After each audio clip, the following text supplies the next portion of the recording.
But yeah, so how you been? Pretty all right. It's been hectic to be honest in the last few months with this industry and how everything's going. But despite it all, I'm doing good. How What do about you mean you? by that? Well, obviously we have this whole AI debacle Mm, happening and the legal warfare on it, and right. it's at a stage where we have no idea as an artist where it's going to go, what our Hmm. future is going to be like. Are we going to be forced to work with it, or will legality give in and say, hey, it is actually stealing and you can't do that? So will Yeah. there then be rules set in place? There's like no idea. Yeah. Yeah. And as you may have seen, there have been a lot of companies firing their entire art departments left and right. So, Which ones? oh, we have Riot just the other day. We have Oh, yeah, Wizard yeah, yeah. I mean, I Roads. don't think that's AI related, but I don't know at this point. There's been a lot. There's many. So there must be some sort of reason why it's all happening at once. So I don't yeah, know. yeah, yeah. I think. Well, I'm sort of like in. As you probably know, Wizards also had something very similar to Riot.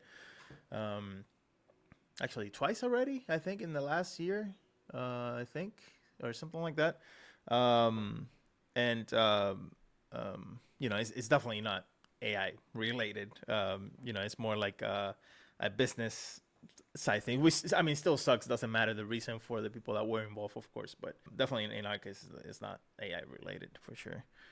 Oh, yeah. Um, I but mean, the way it's explained right now, it's they say stuff isn't profitable, even if it is, but they always want to cut expenses. And then they look at creative departments to cut expenses. yeah, yeah, And then later they'll rehire maybe for lesser paid yeah, salaries. I don't know.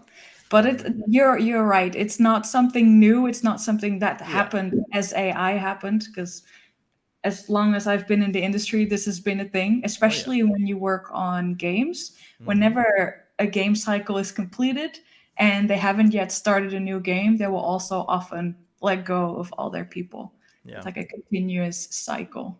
yeah, yeah, yeah, yeah. I've seen that since I started too, and which I think it was also like a motivator for me because I'm the type of person that the that I like to understand both sides of the story, and there could be many sides of the story type thing.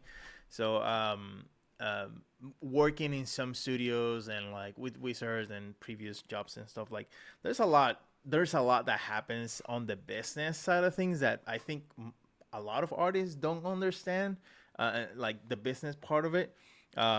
And I think because of that lack of understanding, which is not for fault of their own, um, it could it could it could motivate the wrong intentions or the wrong thinking. It sort of motivated me to like trying to understand the other side of things because a lot of the times it's just business decisions, unfortunately, and they have to take it. And the same happens with other industries as well, where they have to cut people in Absolutely. order to reach other goals and for the benefit of the whole company, not a department or a group of artists or copywriters or whatever the case. Um, but it is definitely true what you said. It's a crazy. It has become more crazy the past year or so. Um, so let me ask you, because I'm curious. Have you ever? Because I've thought about this. Have you thought about like a plan B, or have you done anything to if something happens that you sort of do something else? Oh, absolutely. I Yeah. dream about it all the time. Like I'll either become like a professional gardener or I will Nice. actually paint people's houses, like people's walls and whatever needs actual painting, nothing Oh yeah, artistic, Yeah. that's kind of Yeah, cool. that all seems pretty fun and pretty stress-free as well. Because even before AI, there's been many times throughout my career as an artist where I'm like, I kind of want to do something else because Hmm. in my case, as a kid, I grew up loving art, loving creating worlds. It was a hobby. And the Right. moment that this hobby becomes your profession, it changes Yeah. Yeah. because now you need to generate money with it, and now you need to paint and draw stuff and create stuff that might not necessarily interest you, but it's for a client, it's for a project, and it becomes a job. Yeah. So many a times I was thinking, maybe I should do something else so it stays fun, but then I kind of can't. Yeah. It becomes an obligation. Yeah, So do you? I mean, I'm pretty sure you still do like what I call like artwork for fun, like on your free time where there's no obligations. You still do artwork during that time. absolutely, absolutely. There's months that go by where I can't, but I have Yeah. my own project and I always Yeah. try to push it further whenever I have a little bit of extra energy. Because that's the thing as well. Like I think about 10 years ago, I have way more energy. Like when you're in your early 20s, Oh, I mean, yeah. I can just paint 16 hours a day and be fine. And now I sometimes limit myself to just 4 hours a day of actual focused work. Mm-hmm. And I get more done in Mm-hmm. those 4 hours Yep. than if I'd spread it out into 8 or more. Like if I Mm-hmm. force myself to do that, it's pointless. Yep. And especially the next day, you'll be too tired. So spend more time recharging than actually painting. Yeah. Yeah. Is that for you too? Oh yeah, for sure. And it's funny because and I don't know if this happened to you when you started. Because when I started, I never thought of it that it will become that way. But in my case, also like I spent so many years freelancing where a lot of the times you get paid by the image or by the product, not per hour. And so I always had a mindset of I need to do this type or this level of quality in the least amount of time so that way I can fit in more work or I can make my hourly rate more valuable. And so even Yes. even in working in inside a studio, like I still have that mindset just because I can either produce more work or focus on other things that are non-art related that I need to focus on. Um, Yeah.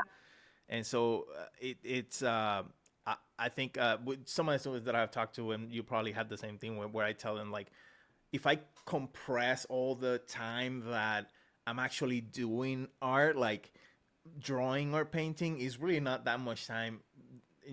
Compared to like it's not really 8 hours of painting during the day. It's probably like 3 or 4 or 5 or something like that, whatever the case may be. Exactly.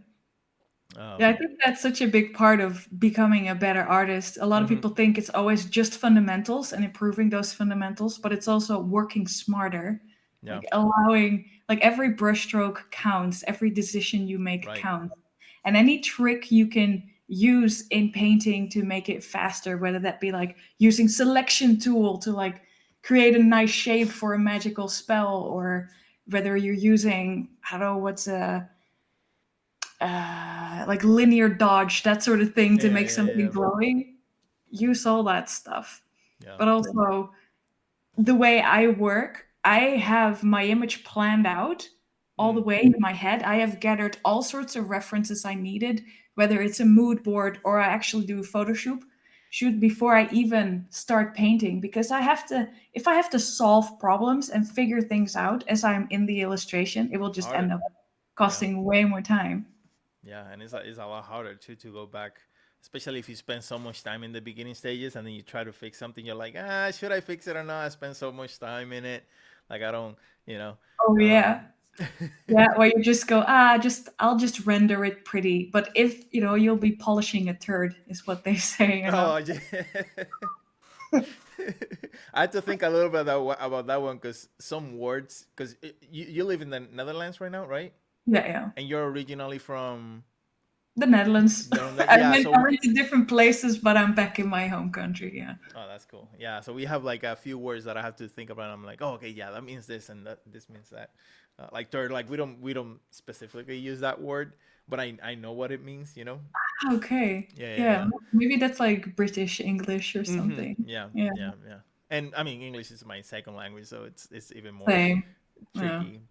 Um, but I mean, ever since I know you, you've always done a bunch of things because you used to not so much anymore, but you used to do a lot of social media, so like doing tutorials and sharing your references and talking about your book, which we're gonna talk a little bit about it in a bit.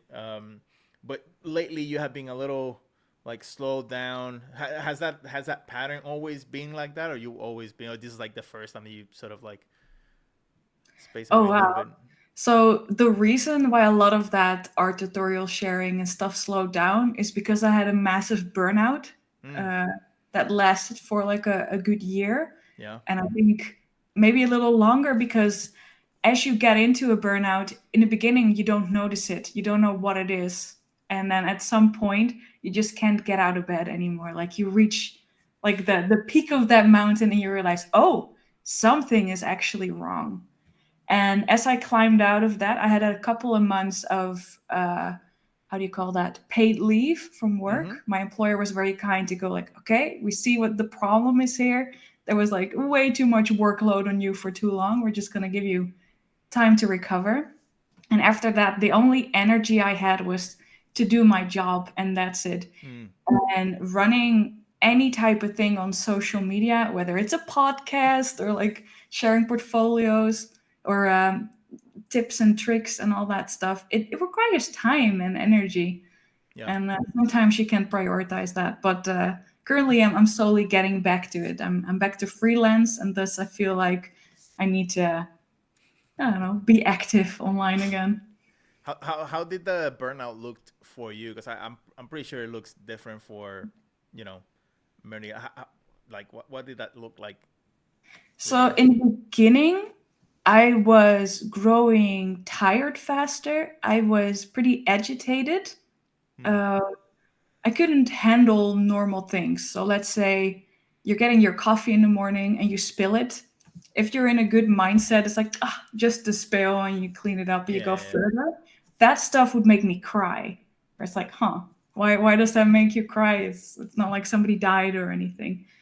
And later it grew as far as, like I said, I couldn't even get out of bed.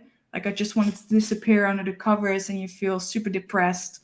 And then when you go to the doctor and they tell you, hey, your symptoms look like burnout, and you start to research, you start to realize, oh, it's that. So it's, you don't necessarily, like in the beginning you may think you are depressed maybe, or you have some sort of sickness that makes you very tired, like long COVID, or I don't know, like there's so much overlap with other things that you could get in your life that yeah. you might consider even before burnout.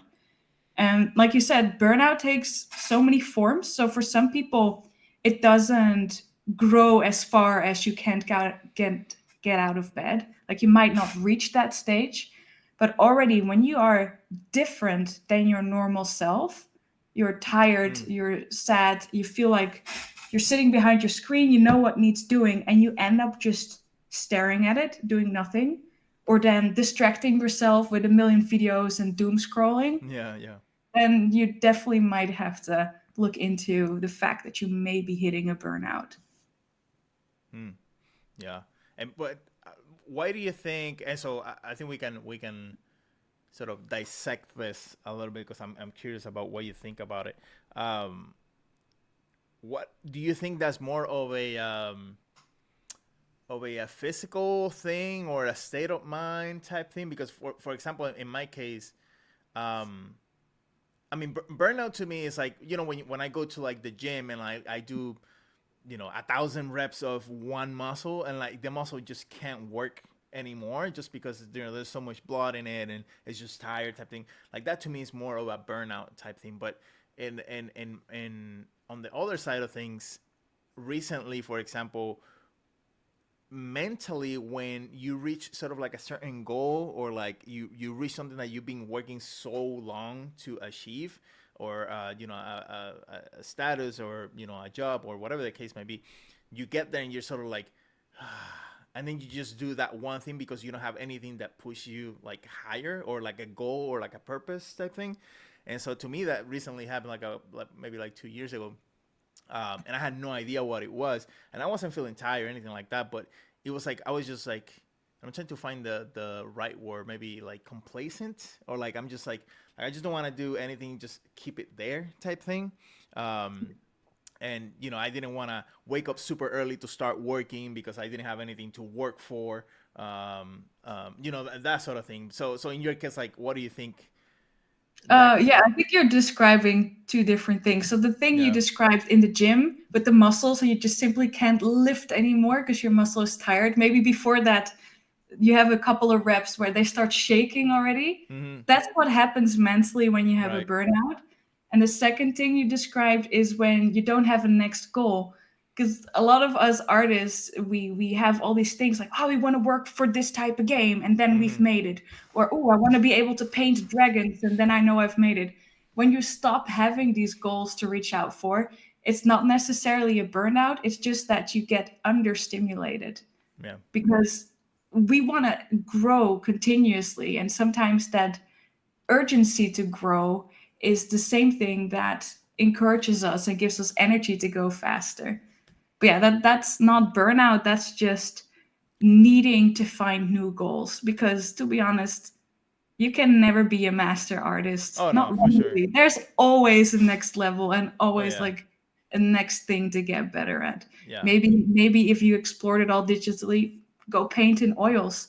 Maybe if you are an excellent 2D artist but you've never touched 3D software, go into 3D software. There is an endless amount Yeah. to grow and learn from.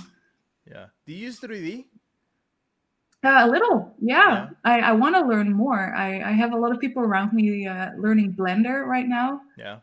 That seems very interesting. I use very simple stuff like Google SketchUp. It's literally just playing with Jeez. blocks as though you're a kid. Um, but also DAS 3D. I don't know if Yeah. you know that one. Mm-hmm. I find that super handy. I mean, Yeah. the models are very stiff and limited. It's not like when you move them, the muscles Right. react Right. Contract accordingly and to yeah. like what they're doing. But it's excellent to play around with the pose and then move cameras. We're like, ooh, if I have it lower, it will have this impact. If I have it higher, so yeah, that's the stuff I use and enjoy.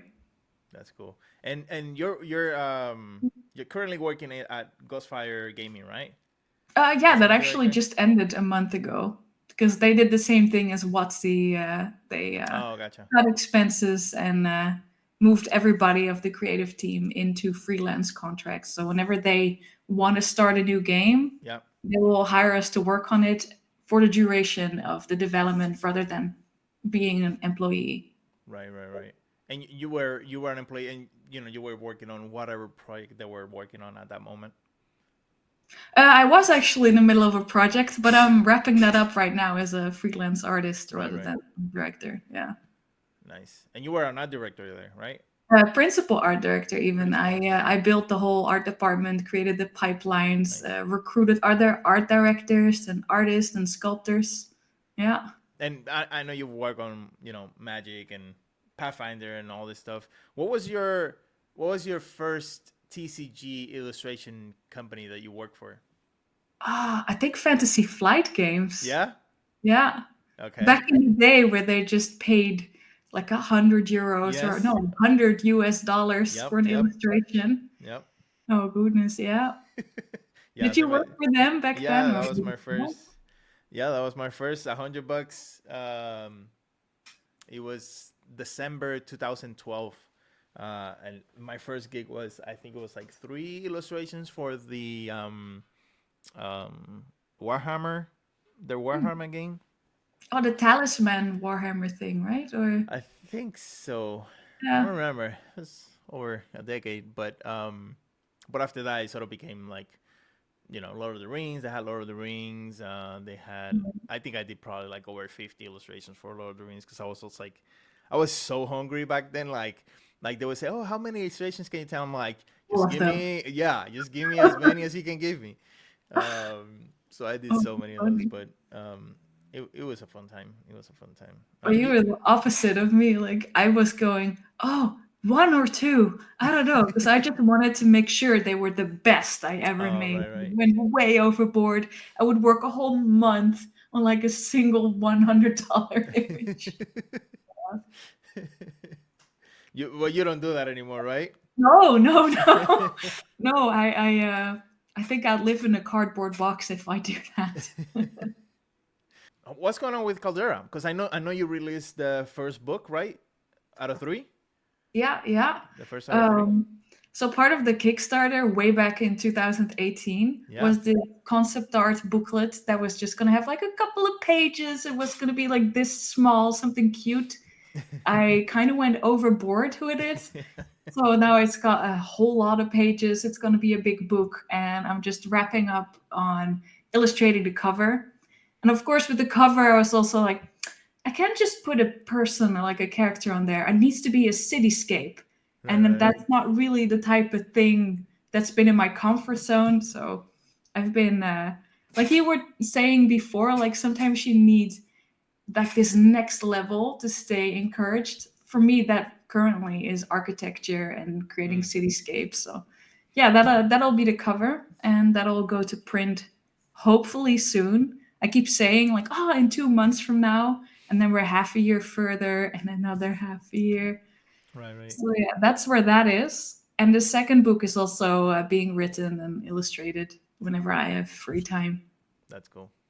That's cool. Do you have personal projects like that? Actually, I don't even know.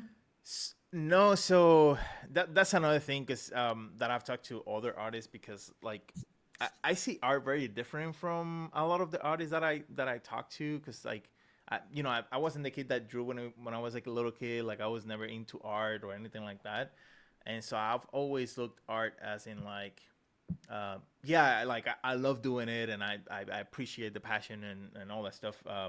But I always see it like more of a product than an emotional, personal thing. And Mhm. so like if something goes like worst case scenario, art is erased from the whole world, and it's gone. Like we don't need artists or anything like that. Like I'll be fine like emotionally, because I know Yeah. I can do something else type thing. And so like I always saw art in that way. So I never had a like a really deep passion to do something like what you're doing with Caldyra. Like I never had that. Like I never felt that. Yeah. What Like actually drove you to become an artist then? so I always play games. Well, at the Mhm. beginning it was anime. So I watched anime since I was in high school, and I played video games and stuff. I always um, when I was in college, high school age, I always try to buy the art of whatever game I was playing, and Yeah. I would look at that. And I remember seeing the art book of Darksiders when he first came out way back. Oh, I have Um, it. Yeah. yeah, So, it's like super thick, which that was to me like, oh my god, this is so much content in here. And I would look at the sketches and I'm like, oh, that would be pretty cool to make. But I was already in my senior year, early college type thing. So it wasn't like when I was a little kid. I was always a sporty, working with my hands type of kid. yeah. Um, but I didn't pursue it for a long time. So I started actually the concept art journey late in my 20s or mid 20s, late 20s. So I don't have that super background passion thing for it. I just sort of liked it and pursued it. Yeah. Um, So so does that mean you have a backup plan as well for if we become obsolete? I've thought about it for probably over 2 years now to see what that could look like. It's kind of tricky because you spend so many years. Like I've worked in the industry since over a decade now. You spend so many years, and you're like, what can you do? I'm 40 now, so it's like, and I don't believe in the whole age thing, but it's just harder to, like for example, like I would love to work with like horses and anything in the equine world type thing. Mhm. But it's harder because it's a very physical thing. I'm pretty healthy, but it's something that you have to develop this whole new set of skills and doing all that stuff. Like I love anything finance, like personal finance stuff, like talking about numbers and budgets and investing and all that. Like I love all that talk. I could talk about that forever. And so like I like a bunch of things that I could develop, and so I'm sort of at that stage where I'm sort of like, what that could be. Um, um, and it's funny because I was talking to you probably know him, Alpai Fa. Mhm. And he's on Instagram. He has like a bunch of YouTube followers and stuff, but he's a fine artist. very good painter. Um, and he said that he doesn't see himself doing art when he's older, because he's so curious about so many things that he might just jump into something else in the next decade or something like that. I'm like, yeah, I can see that. I can see that too. Um, but we'll see. I have like a couple of plans. If I stay in the art world, I will definitely like to move up. Like I don't see myself doing art as the more I grow, like maybe move into like art director or like a production designer type of role. That would be Yeah. amazing. Um, so yeah, Yeah, those are really fun jobs. yeah, right. Yeah, yeah, yeah. Yeah. It'll be definitely be less time with art. Like, Mm-hmm. let's say you are a art director or like a producer. You'll work with artists or Yeah. people that create that, but you're more working with pipeline creation, Mm, management, creating budgets, looking into the scopes of projects. yeah. And if you enjoy that sort of thing, then those are excellent gigs. I personally really enjoyed that. Oh yeah. And Nice. yeah, another one of my favorite things as art director was finding the right artist for the Mm, right for type the of right job. assignment and then seeing those pieces be brought to life. That was so satisfying. And like you have been also commissioning artists to do stuff for your book. And I was like super excited because I was going through the artwork and stuff, and I saw Francesca's map, Oh and I yeah. like I love her work. Like I think it's just amazing. I I've been was trying. so lucky with her map. I Yeah, got it ages ago. I think maybe 2016. really. And Oh this wow. was a little bit before her career started taking off. Mm, And I have it on my wall. I nice. have both the city map and the big landmass map Mm-hmm. she made. Um, I have it framed in custom frames. I'm so happy. But after she did that for me, she did like stuff for Lord of the Rings, Yeah, for yeah, Game of Thrones, Final Fantasy, you name it. Like every franchise, she's in there because she's such a good artist. yeah, And she makes it all traditional as yeah, well. yeah. You should interview her for the Yeah, I podcast. actually have her on my list. I sent her a message and stuff, and I talked to her in the past because I tried to get her at an old project at the other studio I was working with to get one of her works for um, the project that we were working on. It didn't pan out, but um, I got the chance to talk to her. So I love her work. Like I think it's just amazing. It's really good. Yeah.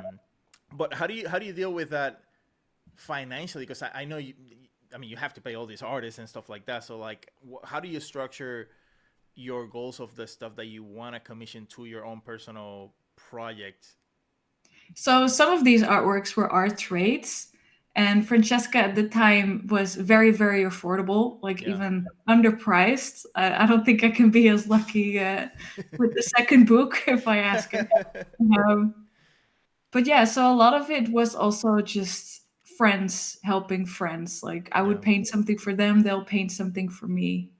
Yeah. That sort of thing. I had a little bit of budget. I think I spent like 3,000 euros on art, which is not crazy much, of course. But yeah, little bits left and right. That's cool. And how do you deal? Because I know, I mean, building a book has to have some sort of like cost, to like monetary cost to like build it, especially if you're like commissioning stuff, artwork and stuff like that.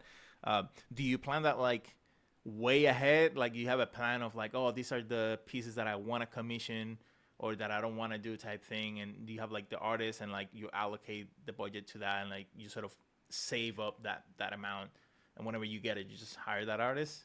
Yeah, yeah, it's actually pretty similar to stuff I did as art director. So before that, I work on a flat plan, which means you take the text that you got and you put it into pages in InDesign, Mm, and you figure out where you want art spaces. Now, when it's like mm, an illustrated novel like Caldyra, you can do whatever you want. You have like a chapter opener image, you have an idea for that, and then what I do is like these cinematic shots in a way. mm, But for tabletop games, you have to have certain imagery. Like whenever you explain new classes that people can play, they always want like this full body illustration. Whenever there's a creature you can fight, you need this full body illustration of a Right. creature.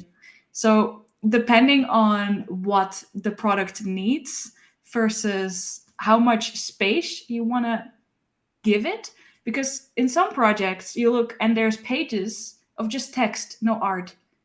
Now, for me, the set rule is I want to see at least one piece of art in every spread, Hmm. because then it becomes like an artistic book. Without Right. that, it's like an occasional piece. And that's fine if you have very little budget to work with, especially when you're not an artist. I can imagine, Hmm. you know, you have to outsource all the art, and that becomes costly. So you have to get creative there. But yeah, I definitely plan ahead. Like all the writing is done before I even consider Hmm. which pieces I will paint and which will be done by other people. Nice. What do you think has been the the biggest challenge that nobody knows while creating this project? Oh, oof. So, kickstarting it as your first Kickstarter, being a complete noob about it, I miscalculated the amount of money I needed to Hmm. actually make it happen. So this was right before COVID, and I had a lot of printing hiccups. So the printing company I hired to actually print the book did two misprints, which they shipped even. So it arrives, you get these huge stacks of boxes with books. You haul it into wherever you want to bring it in with a group of friends. You open it and you see that everybody looks like Donald Trump because they're all orange. And then you have to have all those books destroyed and shredded, and you have to send them angry emails like, hey, you messed it up. You have the correct files. Nice. So that was scary. But also, what I did not foresee is that during COVID time, the shipping costs they Hmm. literally doubled. So the minor amount of profit I made on this book was completely Erased. devastated, Yeah. and I have to use my own savings to even send these books to people. So at the end of the day, I actually made a big loss because of it rather than a gain. But I still have like 400 copies that I can sell online left and right, and they're 100% profit from now on. So Right. Right. Right. I'm in a neutral there. So whoever does their own project, I always recommend make sure that the shipping costs are flexible. When people paid for shipping, add the disclaimer that if stuff drastically changes, they'll have to add an extra sum to still make it happen. Because Right. if you don't add that disclaimer, it's on you. And then another thing that's overlooked is that Kickstarter takes a certain percentage. Mm. The country you live in, where you pay tax, they take a certain percentage. And then very little is left of that big pie of money. You just get like a tiny slice. Yeah. And that's what you have to work with.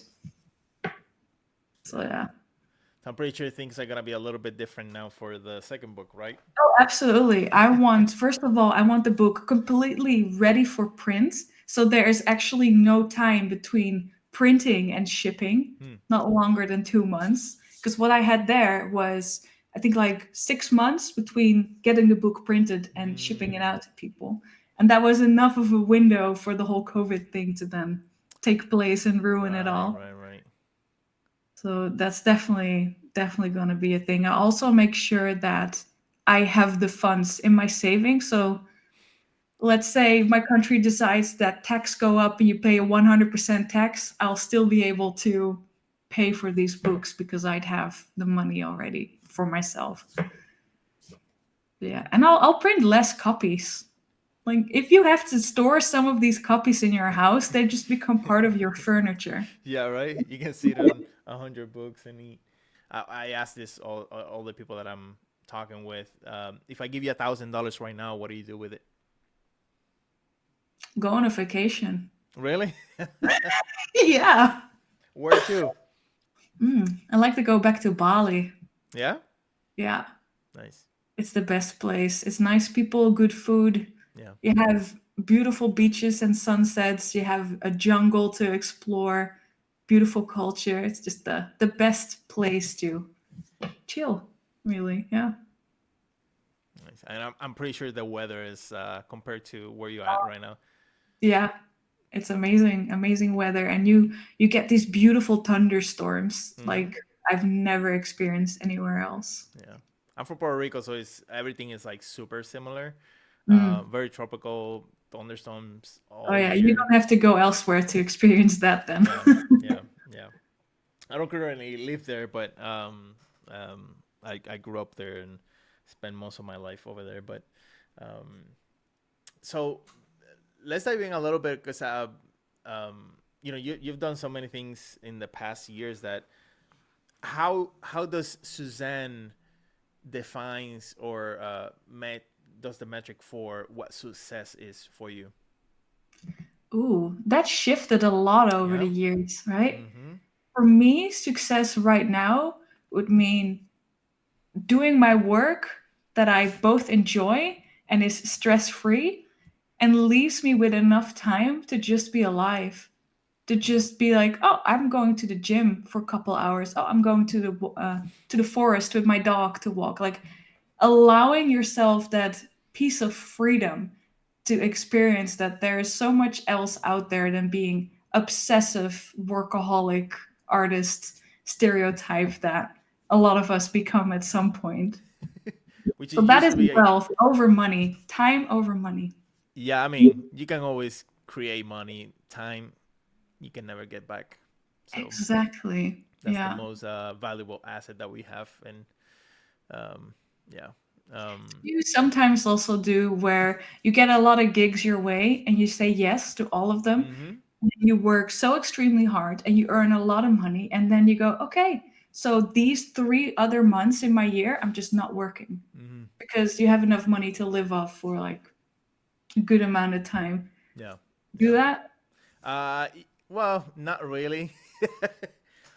Ever since right now, the past maybe year or two. So my first 10 years, 10 years, yeah, I would say, uh, I've been so obsessed with with art and building up the skill and all that that I've been just like this, right? Oh, folks. Working, you know, many hours during the day, working, saying yes to at the beginning to everything, but with time, I've been more picky just because of there's time issues and stuff like that.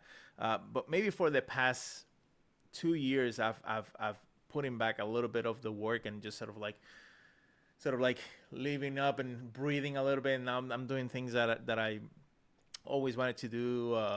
I'm still working and doing still a lot of things, but I have come to appreciate the value of time more and the things that truly matter at this point in life because it is okay, like it was okay, like I don't regret being like a or crazy maniac obsessive about working the skill on my 20s and early 30s, and that's like I don't regret that at all. But right now, at the point that we are in our life, all the things are have become definitely more important.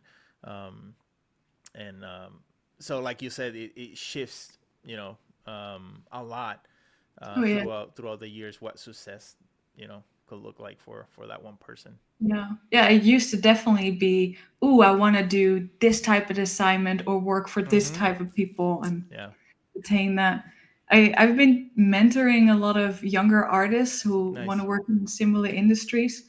And I feel as a collective, the new generation of younger artists is very afraid to waste time, like Mm. the typical FOMO thing. And I actually encourage them to take more free time, like go away from your computer, go away from painting all the time, and actually go out there into the world because that's part of your growth. The thing that makes a good artist is not necessarily how you paint, it's how your brain works. Mm. So if you go out there and you look around and you see someone walk, an artist will subconsciously notice like how the light is reflecting on Mm-hmm. somebody's coat or hair or Yeah, yeah. weird details like that. And my mom, who's a doctor, she will look at a person and notice a limp or notice how like their complexion is very pale. My sister, who's into fashion design, she will know exactly from what like designer the coat came from and if the purse is like a fake. So everybody with a different type of profession or the way they work in life comes from observing, I think, and the way Mm-hmm. your brain registers stuff. Oh yeah. Yeah, go out there, go to the forest, go just into town and have like a coffee at a cafe. Your artist development will still grow because you're observing what's around you. So not Which in a way, I'm guessing, which in a way you're still working that skill, just not yes, necessarily, you know. yes, and allow it time. Like it's gonna take years to become as good as you want to be, and be okay with that. Be Yeah. okay that growth takes time. It's not. It's same for learning the piano. You start with a simple song. You're not gonna play Mozart within two Yeah. weeks. And there's so much online right now that promise you fast results, gym stuff or diet stuff. Oh, get super ripped in like 2 months or lose 20 pounds in a week. That sort of ridiculous stuff. Become the best artist with this sort of course in like Yeah, 2 weeks. yeah. Don't fall for it. All of it is fake and yeah. It's Don't marketing. let It's it find marketing. weird. Yeah. Yeah. So do you see? Because, um, so this happens to you where you're like you said, walking on the street or like the forest and stuff. Because every time I see something that cuts my eye, like the sky or how the sunset is setting up or the way the atmosphere it's in the park that I'm walking type of thing. Do you go through? Because I go in my mind every time I see it, and I'm like, ooh, how can I technically do this or recreate this in the computer, right? So should I use this type of light in 3D and Blender, or should I use this type of brush, or does that happen to you too?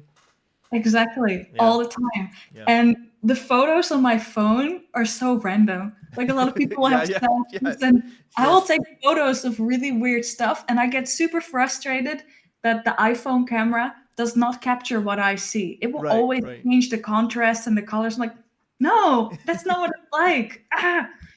So yeah, definitely, Yeah, definitely. yeah. That reminds me. There was probably like a month or two ago.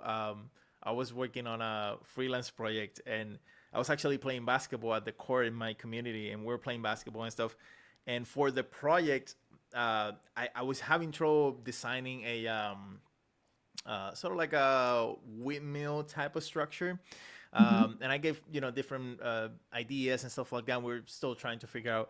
And I'm playing basketball, and the ball went out of the court into like the grass field thing, and there are like houses and stuff. And as I'm walking to get the ball, I look at this house, and this house had like in their front yard this stick things that move with the wind. And he had like a couple of them just for decoration stuff. And I'm like looking at it as I'm getting the ball. I'm like, that's a pretty cool idea. And I'm like taking my phone out and like taking pictures. And the guy playing basketball, like, come on, man, like we need to play. And I'm like, I'm doing research. I'm doing research. So, Perfect. That's an excellent example. I yeah. had it today where I have an assignment where there's a couple of soldiers and they're kneeling right at the forest edge. And I was thinking about like what does a forest edge necessarily look like? How does Mm, the ground turn into the forest? right, right. Like you can imagine it, but if you're not actually researching it, you don't know. So I Mm. was reminded of that assignment when I was walking the dog today. I was like, time to take photos now because there's a forest edge here. I'm taking all these angles and noticing all these things like, so there's some moss growth and then all these twigs here, and then you have all that low foliage left and right. Yeah, Yeah. you look at it completely different, and other people walk past like, what is she? Why is she Right, squatting in right, the right, right. woods? Yeah. That's funny.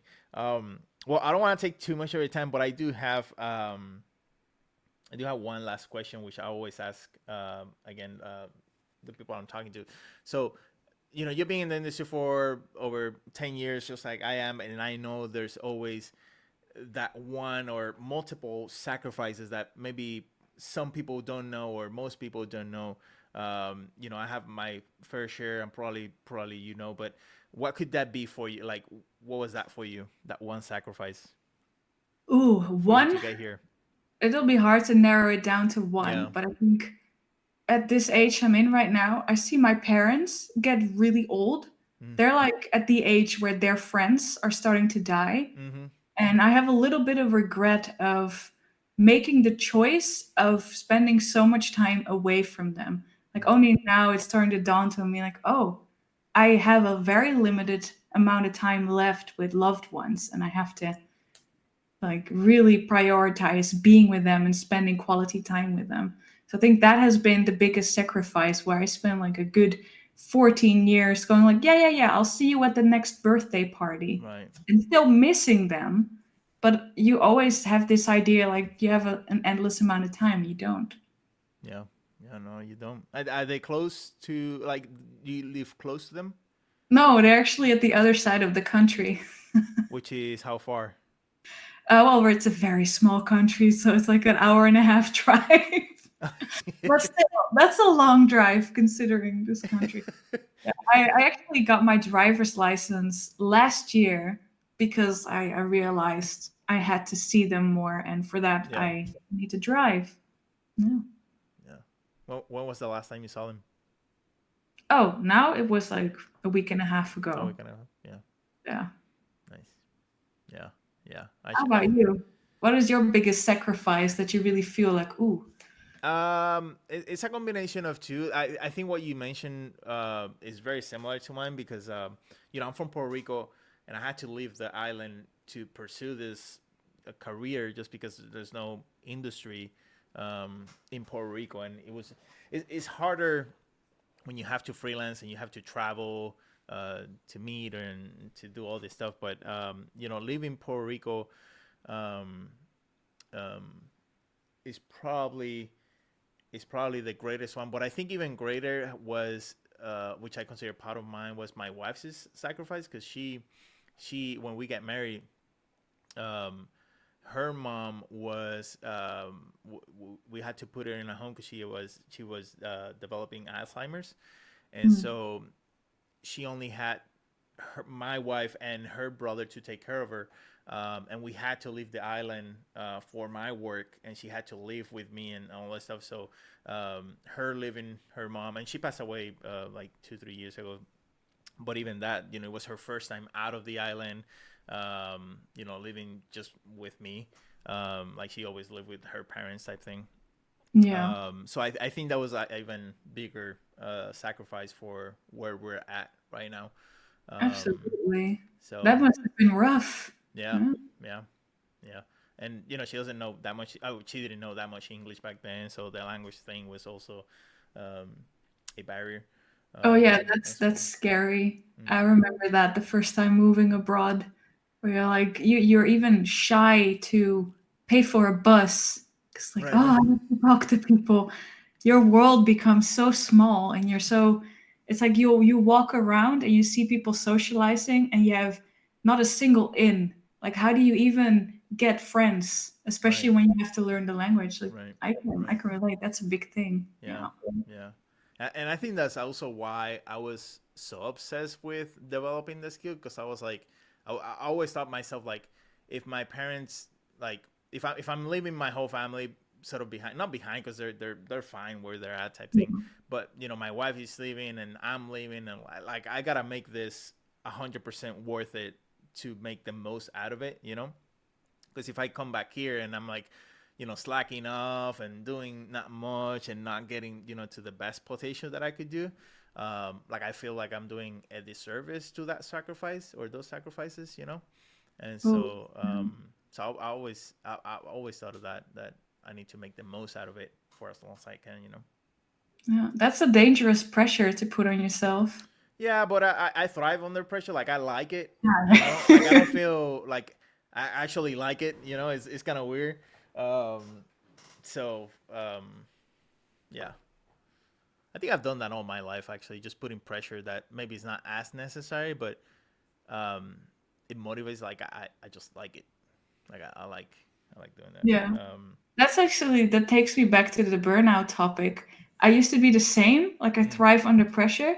And ever since the burnout, it's just whenever there's a lot of pressure, I just get very anxious. mm, So I don't know if that's something I'll regain, mm. but like now, a year after, it's still like if there's a lot of pressure, I'm like, oh, I'm freaking out rather than getting in that mode of, okay, this needs to be done and I can do it. And